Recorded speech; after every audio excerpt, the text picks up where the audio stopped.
Hello दोस्तों, कैसे हैं आप सभी लोग। तो ईवीएस की क्लास को कंटिन्यू करते हुए और क्लासेस आपको कैसी लग रही हैं कमेंट सेक्शन में ज़रूर बताएं। बाकी किसी भी क्वेरी के लिए आप लोग मुझे व्हाट्सअप कर सकते हैं। बाकी पीडीएफ के लिए टेलीग्राम चैनल ज्वाइन कर सकते हैं। ठीक है, बाकी आपका ये कंप्लीट हो गया था। हमारा टॉपिक पक्षी भी कंप्लीट हो गया था, जिसमें हमने एक एक करके सब चीज़ें ये कंप्लीट की थी। और आज जो हमारा टॉपिक है, ठीक है, वो मनुष्य के आश्रय से है। ठीक है, यानी कि घर पढ़ेंगे आज, वो भी मनुष्य के आश्रय से। ठीक है, तो पहला है कि घर कितने प्रकार के होते हैं। ठीक है, बिल्कुल बेसिक से पढ़ेंगे, बिल्कुल घबराने की ज़रूरत नहीं है, एक भी क्वेश्चन आपका बाहर नहीं जाएगा। ठीक है, घर कितने प्रकार के होते हैं। तो घर दो प्रकार के होते हैं, एक स्थायी होता है और एक कैसा होता है बेटा, अस्थायी होता है। ठीक है, तो स्थायी घर किसे कहते हैं। ठीक है, देखो, वे घर जिसमें कोई जीव या मनुष्य स्थायी रूप से रहता है उसे हम क्या बोलते हैं, स्थायी घर कहते हैं। जैसे जंगली जीव जंतुओं का स्थायी आश्रय होता है, यानी कि वो हमेशा वहीं रहते हैं। ऐसा नहीं है कि वो बदल बदल कर रहते हैं, जंगल में ही रहते हैं। इसी तरीके से घर जो होता है मनुष्य का स्थायी घर होता है। मनुष्य अपने घर में ही रहता है, बदल बदल कर नहीं रहता है, कि ऐसा नहीं कभी जंगल में रहता है, कभी घर में रहता है, कभी पेड़ पर रहता है, ऐसा नहीं है। अब अस्थायी घर किसे कहते हैं, तो वे घर जिसमें जीव और मनुष्य कुछ समय के लिए रहते हैं उसे अस्थायी घर कहते हैं। जैसे आपका चिड़ियाघर हो गया, जीवों के लिए अस्थायी घर होता है, जबकि तंबू या टेंट मनुष्य के लिए कैसा होता है, अस्थायी घर होता है। ठीक है, शायद आपको ये स्लाइड कंप्लीट क्लियर हो गई होगी। आगे बढ़ते हैं। मनुष्य का घर का निर्माण जो है किन किन कारकों पर निर्भर करता है, यानी कि जो मनुष्य का घर है वो किन किन कारकों पर निर्भर करता है। जैसे कि जगह की भौगोलिक स्थिति कैसी है, जैसे जगह पहाड़ी है या समतल है या गांव में है या शहर में है, ये मायने रखता है। जगह की जलवायु कैसी है, जैसे बारिश ज़्यादा होती है कम होती है, गर्मी ज़्यादा पड़ती है या कम पड़ती है। ठीक, उस जगह पर उपलब्ध निर्माणकारी चीज़ें, यानी कि जिन चीज़ों से घर बनाया जा रहा है वे चीज़ें वहाँ उचित मात्रा में उपलब्ध हैं या नहीं हैं। नेक्स्ट, व्यक्ति की सामाजिक स्थिति, यानी कि व्यक्ति अमीर है या गरीब है। विभिन्न क्षेत्रों के विभिन्न प्रकार के घर इसी पर डिपेंड करते हैं। ठीक, ये तो क्लियर हो गया होगा ना भाई। मुझे अगर कोई घर बनाना है तो मुझे ये भी तो देखना होगा कोई मैं अमीर हूँ गरीब हूँ, यानी कि मेरे पास भाई फाइनेंशियल जो जैसे कि पैसा है ये भी तो होना ज़रूरी है ना। उसके बाद ये सारी चीज़ें तय करती हैं कि पहाड़ी पे है तो कैसा बनेगा, समतल है तो कैसा बनेगा, गांव में है तो कैसा बनेगा, शहर में है तो कैसा बनेगा। तो ये सब चीज़ें क्या है, इन चीज़ों पर डिपेंड करती है। ठीक है, तो सबसे पहला जो आपका है मिट्टी के घर। ठीक, तो देखो मिट्टी के घर, जैसे मिट्टी के घर प्रायः कहाँ पाए जाते हैं, तो ये गांव में पाए जाते हैं। मिट्टी के घर उन जगहों पर भी पाए जाते हैं जहाँ क्या होती है, गर्मी ज़्यादा पड़ती है, जैसे कि राजस्थान। तो यहीं से आपका क्वेश्चन बन जाता है, राजस्थान से। ठीक है, तो ये राजस्थान में क्या क्या होता है, यहाँ पे जो दीवारें होती हैं इनकी, जैसे इन घरों की दीवारें कैसी होती है, मोटी होती हैं, ताकि गर्मी अंदर ना जा पाए। ठीक, ये मैं राजस्थान के संदर्भ में बात कर रहा हूँ। ठीक, दूसरा पॉइंट आगे देखते हैं।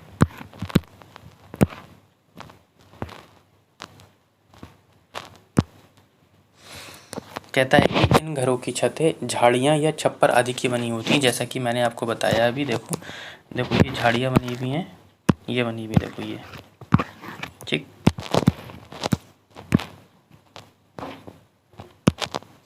छप्पर की बनी होती हैं। कुछ घरों के छत में नीम या कीकर की लकड़ी का प्रयोग किया जाता है ताकि क्या हो, कीड़े ना लगें। ये सब कहाँ के घरों की बात कर रहा हूँ, राजस्थान के घरों की बात कर रहा हूँ बेटा। ठीक है, इन घरों का समय समय पर लीपा जाता है। क्योंकि ताकि मिट्टी टूटे नहीं। इन घरों के फर्श पर गोबर से लेपा जाता ताकि कीड़े ना लग पाएँ। ये सीधी सीधी सीटेट में आपकी बनने वाली लाइनें हैं। ठीक है, एनसीईआरटी की लाइनें हैं बेटा। मिट्टी को मजबूत बनाने के लिए उसमें क्या लगाया जाता है, भूसा लगाया जाता है। ठीक, तो ये आपका क्लियर हो गया होगा। अब यहाँ से भी आपका क्वेश्चन देखा ही होगा अगर आपने प्रीवियस ईयर के क्वेश्चन लगाए होंगे। बाकी प्रीवियस ईयर के क्वेश्चन जो हैं उसकी पीडीएफ भी आपको टेलीग्राम पर मिलने ही वाली है, आप लोग टेलीग्राम ज्वाइन कर लीजिए। बाँस और लकड़ी के घर कहाँ पे पाए जाते हैं, जैसे कि ये देखो, ये बाँस हैं। ठीक है, लंबे लंबे बाँसों पर होते हैं ये, लेकिन अभी यहाँ पर पानी है, इसकी वजह से ये छोटे छोटे दिख रहे हैं। देखो, इस प्रकार के घर उन क्षेत्रों में पाए जाते हैं जहाँ बारिश होती है। तो ये ज़मीन से 10 से 12 फुट, देखो यहाँ से क्वेश्चन बनता है, 10 से 12 फुट ऊंचे बाँस के खंभे अब 10 से 12 फुट होते हैं या 3 से 3.5 मीटर भी कभी कभी दे देता है। खंभों पर बनाए जाते हैं ताकि बाढ़ आने पर घर को कोई नुकसान ना हो। भारत के असोम, जिसे हम बोलते हैं असम जैसे राज्य में जहाँ बारिश बहुत ज़्यादा होती है, वहाँ पर इस प्रकार के घर पाए जाते हैं। तो ये जो विशेषता है किस घर की है, ये है आपके असम के घरों की। 10 से 12 फुट ऊंचे पाए जाते हैं। घर की जो छतें होती हैं देखो ढलानुमा होती हैं, जिससे कि पानी क्या है रुके ना, नीचे आ जाइए देखो। ठीक, ये पॉइंट क्लियर हो गया। अब नेक्स्ट पॉइंट है आपका, तो जो मैंने अभी बताया आपको 10 से 12 फुट या 3 से 3.5, ऑप्शन में कुछ भी मिल सकता है आपको। अब पत्थर या लकड़ी के घर कहाँ पाए जाते हैं, देखो ये पत्थर ये लकड़ी हो गए। इस प्रकार के घर पहाड़ी इलाकों में पाए जाते हैं। इन इलाकों में बारिश भी होती है और बर्फ़ भी पड़ती है। इन घरों की छत कैसी होती है, देखो ढलवा होती हैं, ये देखो इस तरीके से है ढलवा, ताकि क्या हो, बारिश जब बारिश का पानी आए तो नीचे सीधा गिर जाए और बर्फ़ नीचे गिर जाए। कहीं कहीं छत कैसी होती है, समतल भी होती है। ठीक, कहीं कहीं छत कैसी होती है, समतल भी होती है। पत्थरों के घर, चूने की पुताई होती है ताकि क्या हो, कीड़े ना आ जाएं। ये घर कैसे होते हैं, एक मंजिल होते हैं या फिर 2 मंजिल होते हैं। लद्दाख के लोग अपने घर की निचली मंजिल को सामान या जानवर रखने के लिए प्रयोग करते हैं। ये लाइन आपकी कई बार पूछी गई है। ठीक है, तो ये जो घरों की बात हो रही थी, ये लद्दाख और हिमाचल प्रदेश की बात हो रही थी। लद्दाख के लोग अपने घरों की समतल छतों का उपयोग फसल, सब्जी आदि सुखाने के लिए भी करते हैं। इस प्रकार के घर जम्मू कश्मीर में और हिमाचल प्रदेश में पाए जाते हैं। ठीक है बेटा, बाकी आज ये आपका चैप्टर कंप्लीट हो गया है, तो इसकी पीडीएफ भी आपको टेलीग्राम पर मिल जाएगी। बाकी बर्फ़ के घर और इग्लू, देखो बर्फ़ के घर इस टाइप के होते हैं। इग्लू ये छोटा, पीछे से तो देखो ये काफ़ी बड़ा होता है, लेकिन इसका जो गेट होता है एंटर करने का वो छोटा सा होता है, जिसमें लोग झुक कर यानी कि लेट कर जाते हैं।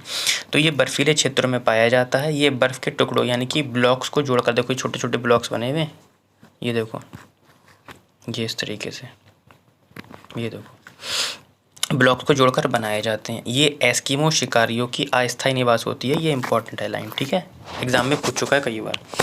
ये गुंबद के आकार का होता है, देखो ये देखो गुंबद के आकार का होता है और इसका प्रवेश द्वार बहुत छोटा होता है। देखो मैंने जैसे कि बताया प्रवेश द्वार बहुत छोटा होता है ताकि बर्फीली हवा अंदर ना जा सके, यानी कि बर्फीली हवा क्या हो, अंदर ना जा सके। बर्फ़ की दीवारों के बीच मौजूद हवा अंदर की गर्मी को बाहर जाने से रोकती है, इसलिए इसके अंदर ठंड नहीं लगती है। यहाँ से आपके क्वेश्चन बनते हैं हाउस बोट से, तो उसे भी एक बार देख लेते हैं। देखो हाउस बोट कश्मीर में और केरल में पाए जाते हैं, याद रखेंगे। कहाँ कहाँ पाए जाते हैं, केरल में पाए जाते हैं और आपके कहाँ पाए जाते हैं, कश्मीर में पाए जाते हैं। ये टूरिस्टों या यानी कि पर्यटकों के लिए लुभाने के लिए बनाए जाते हैं। ठीक, ये कितने लंबे होते हैं, देखो इनकी जो लंबाई होती है ये कितनी होती है, 80 फीट, और जो चौड़ाई होती है बेटा, ये चौड़ाई होती है 8 से 9 फीट चौड़े हो सकते हैं। ठीक है, ये लकड़ी का घर होता है जो हमेशा पानी में रहता है। इस घर में लकड़ी पर खूबसूरत नक्काशी की जाती है। इस नक्काशी को क्या कहा जाता है, ख़त्मबंद कहा जाता है। जो कश्मीर के हाउस बोटों की छतों पर क्या होता है, लकड़ी की नक्काशी पाई जाती है, जिसे हम क्या बोलते हैं, ख़त्मबंद बोलते हैं। इंपॉर्टेंट लाइन है, एक एक पॉइंट इंपॉर्टेंट है। यदि प्रीवियस ईयर के क्वेश्चन लगाएंगे तो आपको क्वेश्चन यहाँ से जरूर मिलेंगे। देखो ख़त्मबंद ये होती है इस तरीके से, ये नक्काशी की गई है यहाँ पे। ठीक है, ये लकड़ी की होती है इस तरीके से। ठीक है, ये क्या है, ख़त्मबंद है, जिसे हम नक्काशी बोलते हैं। इसी से क्या होते हैं, पर्यटक लुभाते हैं। अब आ जाओ डोंगा। ठीक, सब क्वेश्चन बनेंगे आपके, परेशान होने की ज़रूरत नहीं है, ये सीधी सीधी एनसीईआरटी है। डोंगा ये देखो इस टाइप का होता है, लकड़ी का बना हुआ। ठीक है, ज़्यादातर लोग इसको शिकार करने के लिए करते हैं या एक क्षेत्र से दूसरे क्षेत्र में जाने के लिए करते हैं। देखो ये कश्मीर में पाए जाने वाले नक्काशी रहित, यानी कि नक्काशी रहित का मतलब होता है इसमें नक्काशी नहीं होती है। सहित का मतलब होता है कि नक्काशी सहित अगर होता तो यानी कि नक्काशी साथ में होती है। सहित का मतलब साथ में समझिए, रहित का मतलब नहीं होती है। इसमें वहाँ के स्थानीय लोग रहते हैं और इसमें अलग अलग कमरे होते हैं। नहीं नहीं नहीं, कुछ मिसप्रिंट हो गया है यहाँ पे बेटा। ये वाली जो लाइन है आपकी, ये पीछे वाली बोट की है। ठीक है, डोंगा ये इसकी नहीं है फिलहाल। ठीक है,